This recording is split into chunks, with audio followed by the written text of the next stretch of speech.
Lagi di Tangerang, nggak afdol kalau belum mampir ke tempat viral ini. Mie ayam 13, Warjo Kamaswara. Sob, tekstur mie-nya sob, lentur banget mamin. Ayamnya gurih, manis, bumbunya meresap sampai ke relung jiwa.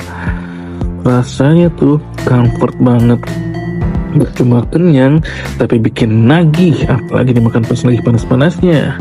Dan gak kalah menggoda sate taichan mereka. Dagingnya juicy, sambalnya nyelekit, aromanya, gila sih ini, bener-bener hidden gem.